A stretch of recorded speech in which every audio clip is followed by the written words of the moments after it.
What's up, everyone? True Techno Gamer back here at it, and this is the one I told you about. I promised I would do a video kind of talking more about this beautiful LG G4 TV and my experience with gaming and how it works for me. All right, so I'm just going to kind of give an overview of what I'm working with, what my setup is, and how I use it, and then just give some impressions, man, on my experience, because it has been awesome. So definitely stay tuned. Please like, subscribe to the channel, and let's get into it.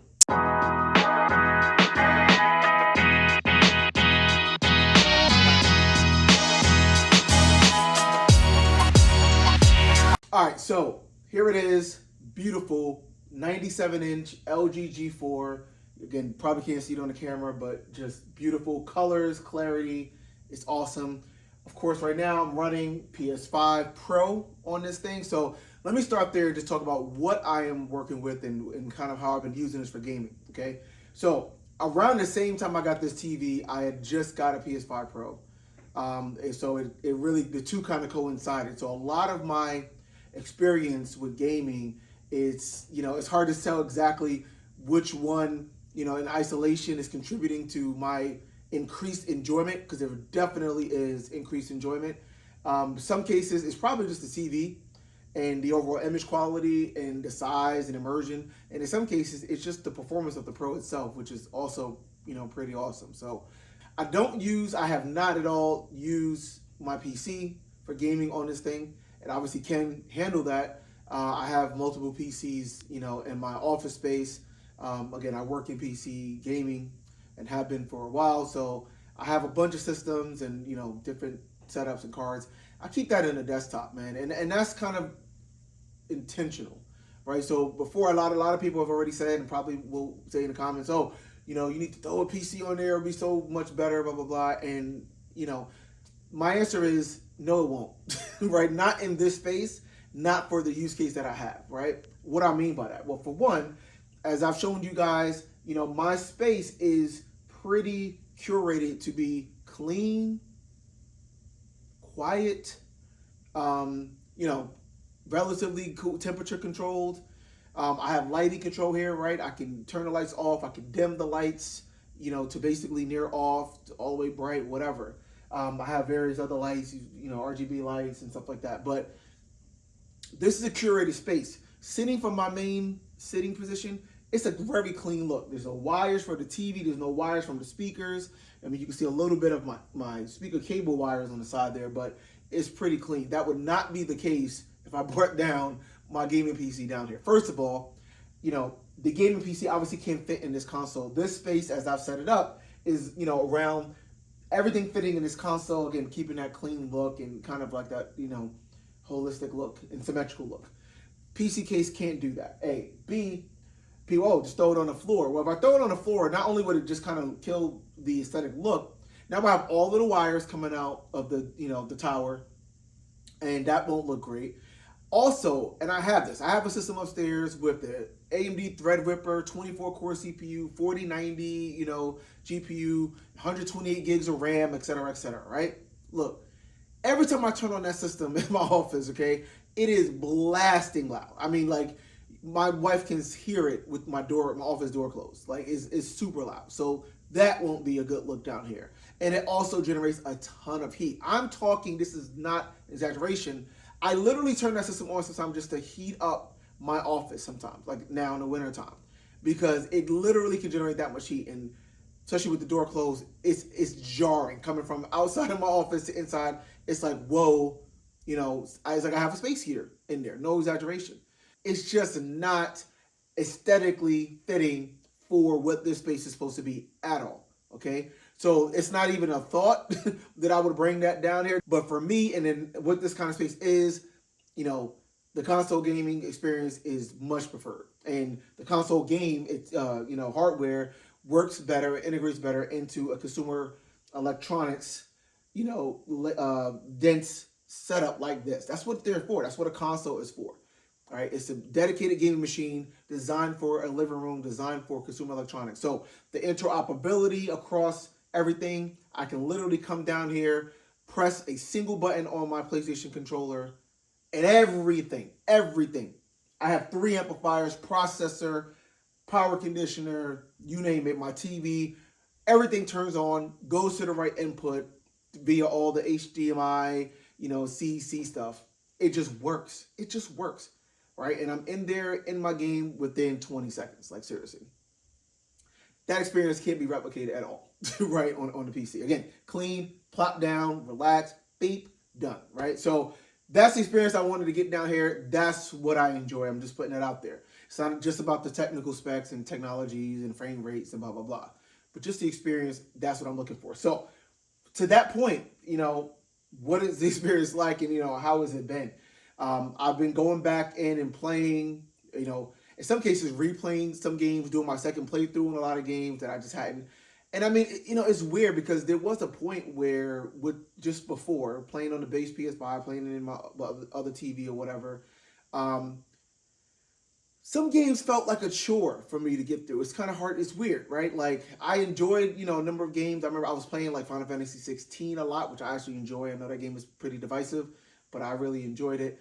But something like, for example, Jedi Survivor on the base PS5 was just kind of like, it just didn't, the performance mode didn't run well initially, and then they updated it, but then it didn't look very good. And then the quality mode, the 30 FPS mode in that game particularly was kind of like, it just didn't feel great. Felt very laggy. So that's a game where I just kind of sat on it, literally, because I just was like, it just doesn't feel right, playing on the console and the PlayStation here. And there was a number of games like that. And I went back through second playthroughs of some of my old classes that I wanted to do, like Resident Evil Village. I went back and played through that, and that was great. Sublime, even, right? Because it's running at 80, 90 FPS. VRR, it just feels super smooth, super silky, and then just looks super clean as well with, the PSSR in that game, and it just looked really good. It just looked really clean. I noticed it immediately, and it just felt so much better to play. Even playing Call of Duty Black Ops, big difference on the Pro. The 60 Hz mode now runs again at 80 to 100, while looking much better than the 60 Hz mode before. The 120 Hz mode basically is the base PS5 60 Hz quality mode, but at 120 Hz now, pretty consistently. I mean, it just feels so much better to play, and it looks so much better. I've noticed it in so many games. I was actually replaying Last of Us Part 2 when I got the TV and I got the Pro. So I played probably 75% of it, the Last of Us Part 2 remaster, on the base PS5. So I already kind of had that experience. I was, doing it in the, the performance mode, balance mode, whatever it was. Roughly, the 60 FPS mode. Felt pretty good, right? And looked pretty good. But immediately getting the Pro, and again on the TV, it was better. It was clearer, it was sharper, and then also ran better. Now the frame rate, again, unlocked VRR was running well above 60. So, that's been the general experience. The PS5 Pro is about getting 4K 60. And, yes, it's doing it in some cases natively, in most cases non-natively, using the machine learning AI upscaler, similar to DLSS, which many people use as well on the PC. But it does a better job. In my experience, looking at games on this TV, PSSR does a better job than FSR, AMD solution that most base PS5 games already use. And FSR was a problem for a lot of games, didn't look great. So I can definitely see that difference. Alan Wake 2 is another example. People have talked about that, how it still looks noisy. They updated it and improved it. But immediately, that was actually the first game I actually tried on my PS5 Pro. And immediately, again, combination on this TV at this size, it was immediately like, wow. It just looked that much cleaner and more detailed. And I think a lot of people have been complaining about PSSR. And it's not until, because of the complaints, a lot of devs went back and actually added toggles where you can turn off PSSR, which defaults back to FSR, right? And kind of go back and forth. And in almost every case, when you can do that, they added that to Alan Wake 2. They added that to the Ubisoft titles, the Avatar, and the Star Wars Outlaws. In every case, you could do that. It's pretty clear that PSSR is superior. Even when people didn't remember it, they're like, wow, it still looks noisy. Well, guess what? It already looked noisy before. And FSR also looked noisy, if not even more so, right? So, PSSR does work, in my experience. And it's great because, again, guys, I am pretty much the the quintessential use case for what the PS5 Pro is, right? It's not something that every PlayStation 5 owner needs to upgrade to. It's not for everybody. I've said that before. It is for the person that just wants the utmost experience that they can get, right? And even if it's slight, in some cases it's more than slight for sure, but I mean, even if it's slight, you'll notice and appreciate that. And in order to notice and appreciate that, you need to have a relatively state-of-the-art TV. You need to have a large screen. OLED is still the superior technology. The motion response is nearly instant, so you get the best motion, color reproduction, etc., right? And this is, that was the intent, right? I do a lot of gaming. I know that this TV was meant to be, primarily a gaming TV. I wanted to stay with OLED for that reason. And, wanted to get the biggest size I can get. This is the biggest OLED you can get. And OLED, again, instant motion response, the LG's super low latency, so input lag is, pretty minimal. Is pretty much among the best in the industry right now. And the other cool thing about this TV is that they're previously on LG TVs, going back, the G3 had it, the G2 had it. The last few years, the game modes was kind of broken, where when you turn it into game mode, you lost some brightness and you lost color, a lot of color detail. And now they fixed that, right? That's kind of more of a software thing. But with the G4, when you put it in game mode, it maintains the color, it maintains the brightness, so you kind of get the full power, so to speak, of the TV in game mode. That wasn't the case before. So I was gaming on the G2, and that's probably the biggest thing I noticed for gaming is that, games just look brighter, look sharper. Finally playing Jedi Survivor, on the Pro, and the Pro had its issues, but they updated it, and I played it and actually finished it through, and it was great, right? It was 60 FPS, smooth, consistent, with great image quality and great clarity. But one of the things I noticed off the bat was just how much richer the image looked.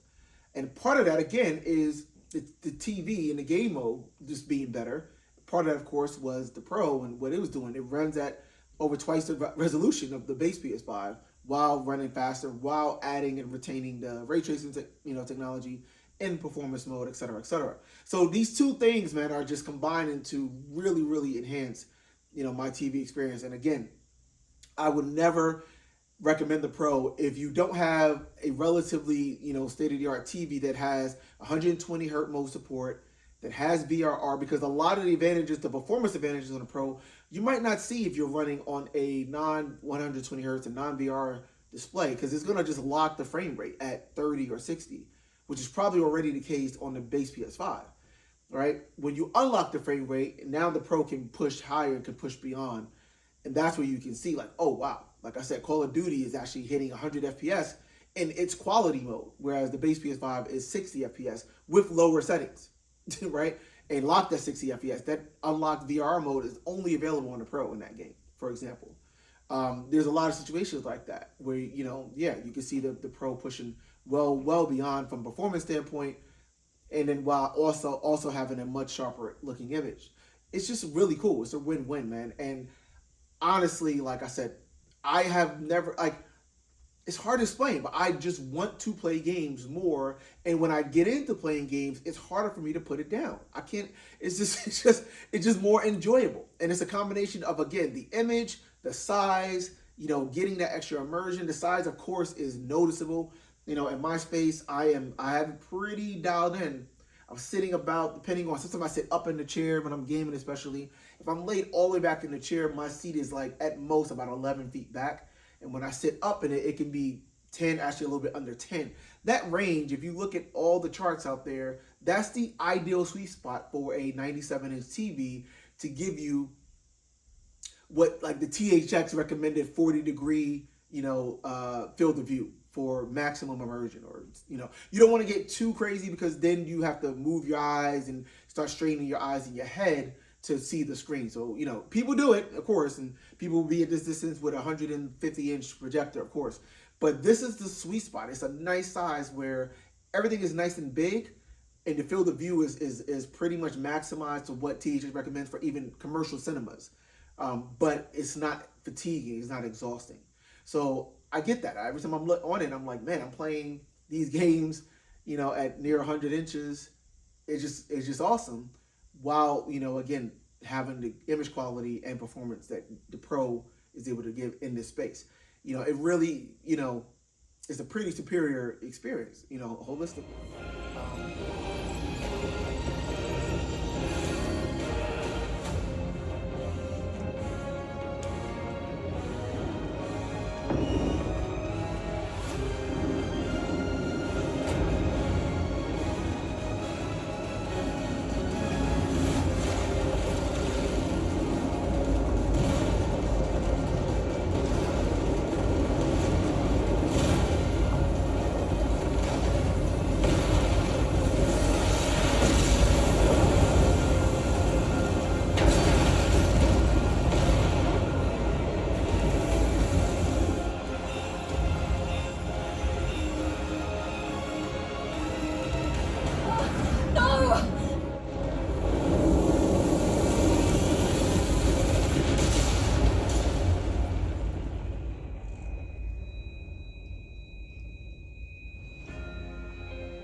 Zero 07531, pod landing complete.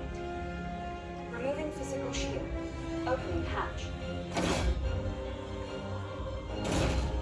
The hatch. Come on. Come on!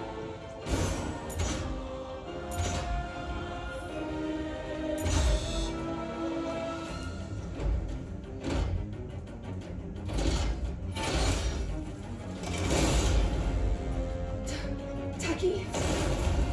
Eve, you're right. This place is dangerous. Take my hand.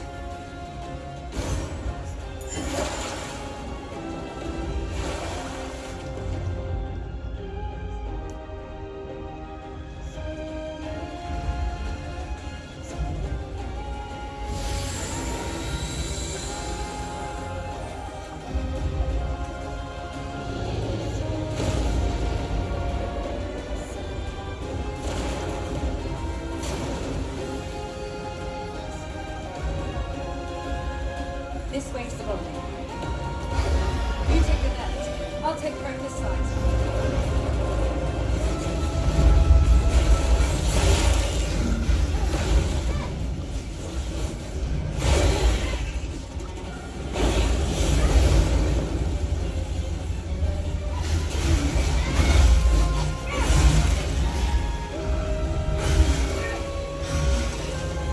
I see you still have your combat senses.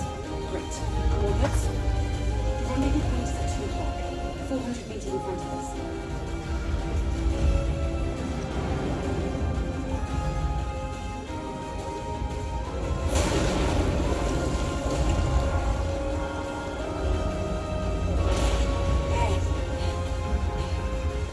That was close.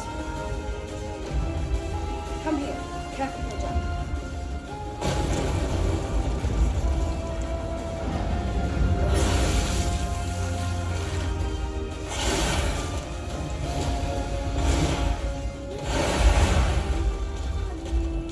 Watch out!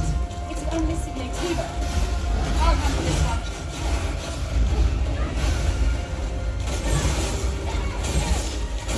Watch out! There's more!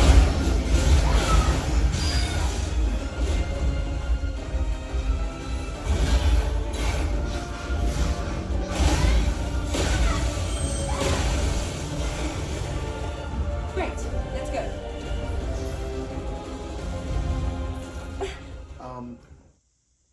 I can't complain, man. It really is great. And when I just put it all together with the sound, of course, and the system, it's like crazy, man. This is a dream. When I say I never thought I would get here, I gotta pinch myself sometimes. Like, this is pretty crazy. And I don't get a chance to really go all out, zone out, right? Have the house to myself, turn everything up and go crazy. I've only probably done that a handful of times so far. That is crazy. Call of Duty, everything up, bass shaking the chairs, surround sound all over the place, with the smoothness of the performance of the TV, OLED, with the Pro running, like I said, 100 or 120 hertz mode. Crazy. It's like, I'm not a huge Call of Duty person, but even the single player campaign mode and the zombies mode, multiplayer, I'm just like, wow, this is awesome. GT7, I love, I always love GT7. Playing that here now. Ray tracing is added now in gameplay in that game. Had the 120 hertz mode, the super smooth. 60 hertz mode is still really smooth. And again, with this, it's just great, man. With the sound, Spider-Man 2, I'm replaying my New Game Plus mode in that. That game is underrated for its audio quality, especially on the PlayStation 5. But the game is just fun, and again, it's super smooth. The Fidelity Pro mode is what I usually play at. It has the added ray tracing quality, and it still feels with VR. It feels really smooth. I have no complaints. People were saying, "Oh my God, it feels so sluggish and slow." Again, I don't know what they're playing on, what system is, and TV, and maybe something else going on. In my setup with VR, of course, on this TV, it is really smooth. I can tell it drops below the VR range here and there, but it's not very often. It's still not that jarring. Yes, the Performance Pro does even feel smoother because it's running above 60 to 70. Not much smoother though. It's running 50 to 60 for the most part. And the added ray tracing effects and just the draw distance is farther out. The LODs are higher. The stuff like that. It just looks amazing. It really does. God, this is a dream, right? This is a dream system, and man, like this is the system that the PS5 Pro in particular was designed for. And I'm blessed and happy to be able to take advantage of it in that way. Large screen, can see all the detail, can see the difference in the additional resolution and in the different detail that the PSSR upscaling brings when it's using that. VRR, 120 hertz support, all of that goodness to get all the smoothness out there. Just immersion, great size, man. Sony, thank you. LG, thank you. This is it. This is like, it's hard to go back to anything else, including go back to my desktop monitors in many cases. I'm actually about to upgrade and build a new PC this year. So I'm gonna kind of get that decked out, and it'll be a beast for sure in its own right.